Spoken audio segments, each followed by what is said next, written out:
ভারতীয়দের জন্য visa service সাময়িক স্থগিত করেছে বাংলাদেশ। দেশটির রাজধানী দিল্লিতে অবস্থিত বাংলাদেশ হাইকমিশন এ সিদ্ধান্ত নিয়েছে।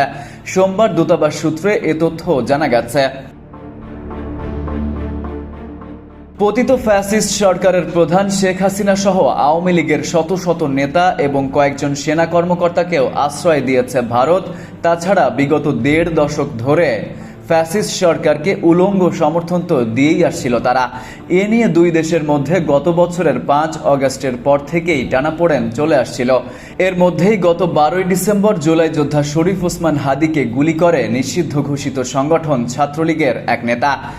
এক সপ্তাহ চিকিৎসা শেষে গত ১৮ ডিসেম্বর শহীদ হন আধিপত্য বিরোধী এই তরুণ। এ নিয়ে সারা দেশ উত্তপ্ত হয়ে ওঠে, বিক্ষোভ প্রতিবাদে ফেটে পড়ে মানুষ। ওই সময় বাংলাদেশে অবস্থিত ভারতীয় হাইকমিশনের সামনেও বিক্ষোভ হয়, কারণ ধারণা করা হচ্ছে ওসমান হাদিকে গুলি করা সন্ত্রাসী ও তার সহযোগী ভারতে পালিয়ে গিয়ে আশ্রয় নিয়েছে। এ অবস্থায় ভারতে অবস্থিত বাংলাদেশ দূতাবাসের সামনে বিক্ষোভ করার পাশাপাশি কমপ্লেক্সের ভেতরে ঢুকে পড়ে উগ্রবাদী হিন্দুরা। এমনকি বাংলাদেশের হাইকমিশনারকে হত্যারও হুমকি দেওয়া হয়।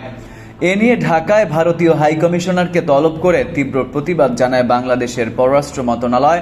জবাবে দিল্লিতে বাংলাদেশের হাইকমিশনারকেও তলব করে নরেন্দ্র মোদীর সরকার। এমন উত্তেজনার মধ্যেই দিল্লিস্থ হাইকমিশন ভারতীয়দের জন্য ভিসা সার্ভিস বন্ধের ঘোষণা দিল। Farid U Ahmed, IBTV USA।